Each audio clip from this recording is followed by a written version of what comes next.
Well, g'day guys, I'm back on the bike today testing out the brand new ADV bags from Lone Rider. So if you're in the market for a set of enduro bags, stay tuned.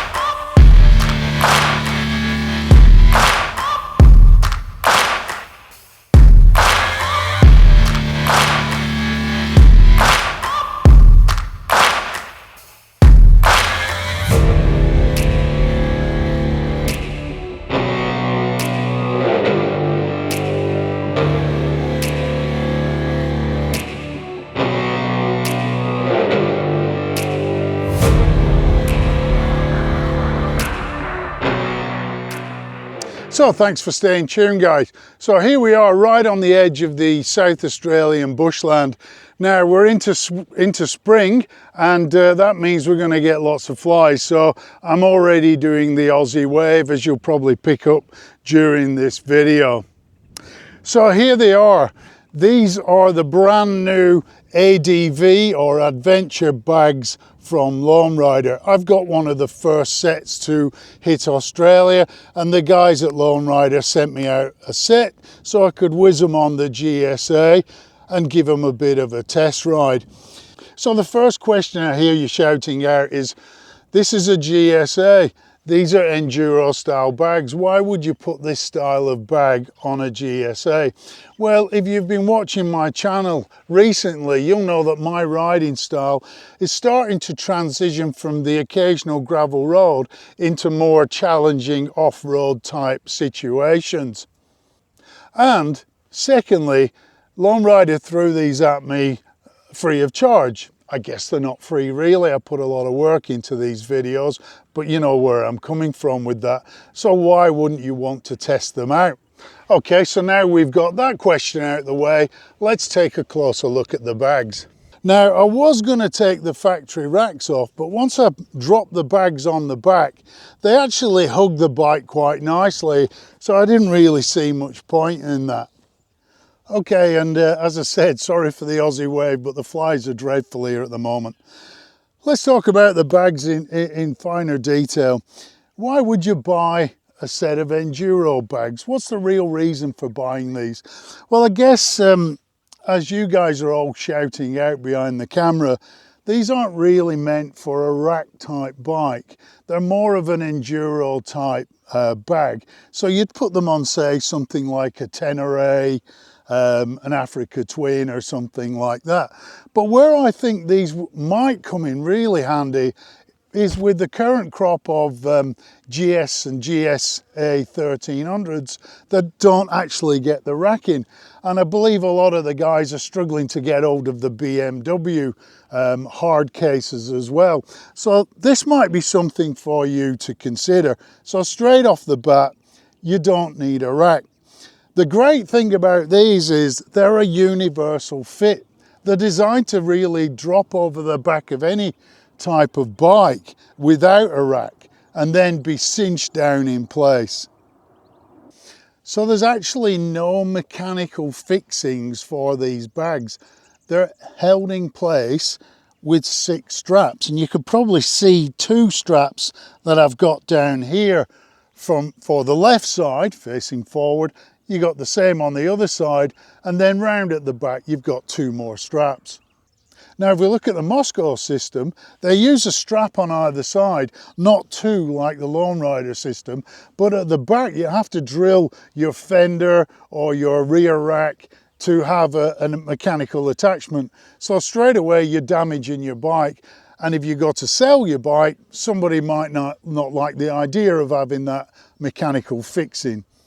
Another great feature of these is between the holster, as they call them, and your frame is also another padded section. I'll see if I can get a bit of footage and put it up here, which is replaceable.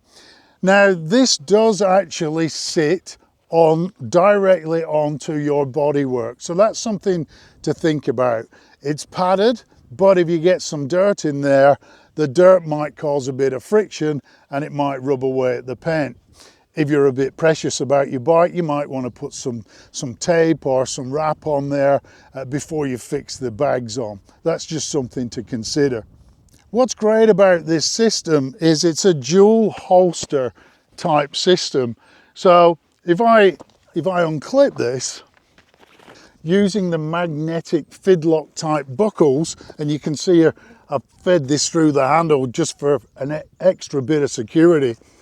So if I unclip that and then release a bit of tension on the side here, your bags simply, he says, slide out. Now, I found putting this together that trying to put in an empty bag was quite difficult. So I just, for the sake of this video, I threw in a tent and some camping gear out of my workshop. So to get them back in, and you'll notice there's a little strap at the bottom there, just drop them into the holster.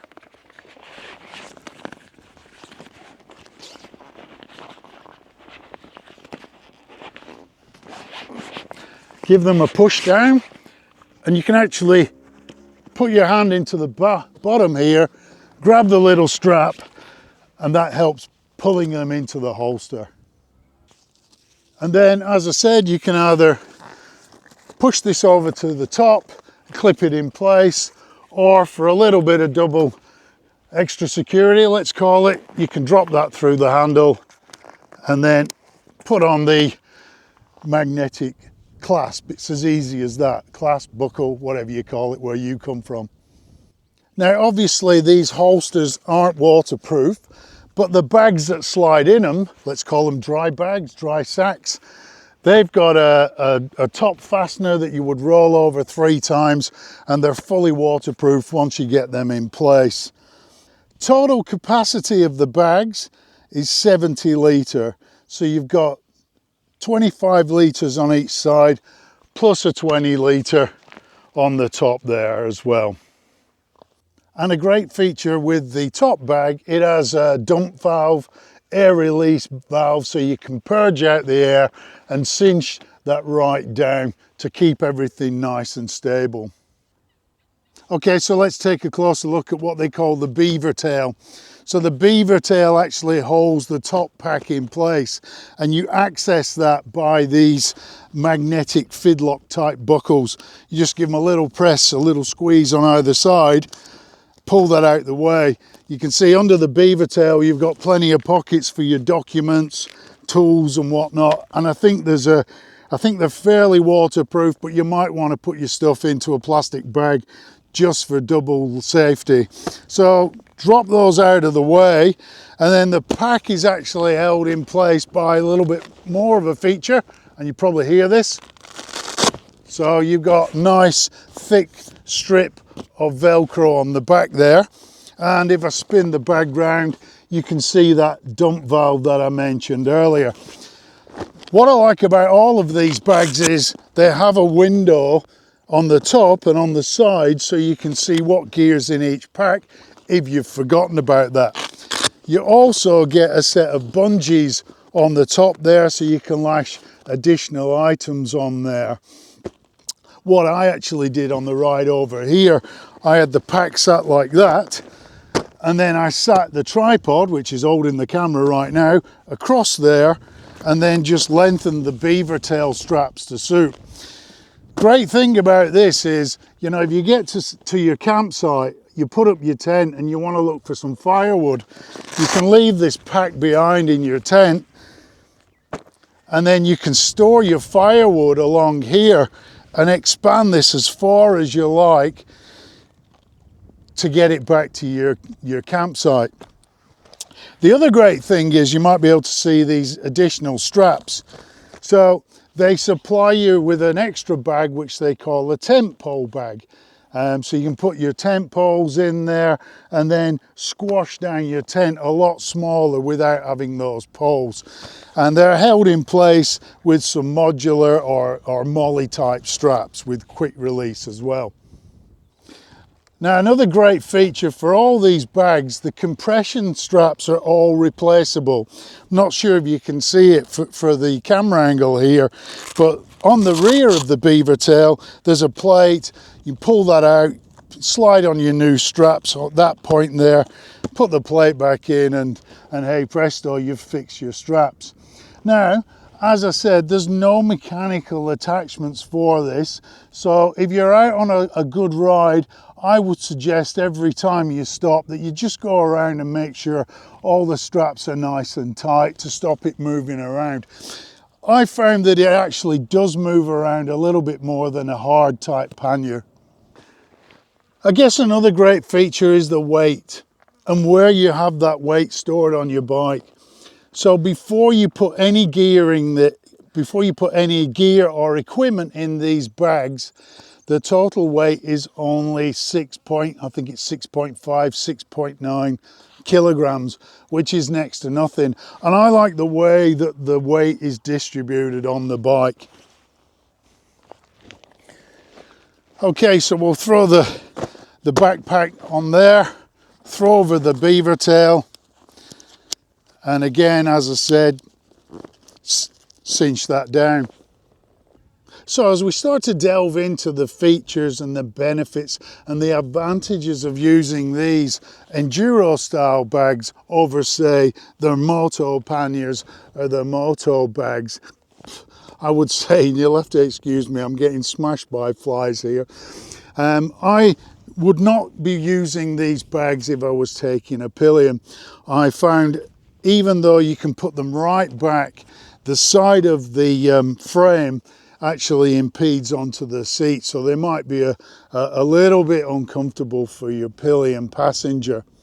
Where I do see them as being a massive advantage is if you're wanting to pack light, you can bring it further forward, as I've done, and you can even store a tent in here or additional equipment. And again, you can use those tent pole straps, open them up and put a tent there as well if you wanted to. I guess the real advantage with the ADV bags is, and let's think about it seriously here, if you drop, and I think it's about $1,300, maybe $1,400 on a set of bags, they are universal fit. So if you upgrade your bike or change style of bike, you can take these bags with you. You don't need to give them to the next owner and lose out on that and start again. So for me, I see that as being a real benefit. I guess a downside to these bags is convenience. I've just tested the moto panniers. I'll put a link up here somewhere to check that out if you get a minute. I like the way that you can access the panniers by clicking one latch, lifting it up, and you can get straight into your stuff. Having said that, they're a harder pannier, they're heavier, they sit down lower, and there is that potential for squashing your leg or your foot if you happen to drop the bike and get stuck under the pannier. So convenience, I'd say the moto panniers every single day. And if I'm taking my partner, it does not impede into any of the pillion area, including the foot pegs and the rear seat. So two up touring, definitely everyday moto panniers. Going off on the technical hard stuff and wanting to keep it light, then definitely go for the enduro ADV bags from Lone Rider. Well, there you go, guys. That's been my quick review of the ADV bags from Lone Rider. Not really a test, but here's the scoop. In January 2026, so a couple of months' time, I'm heading to Tasmania for a solo camping trip. A full tour of the island, and I'm going to be camping in the wilderness by myself. Hopefully, these bags will live up to the hype. Now, if that's the type of content that you're interested in, make sure you subscribe.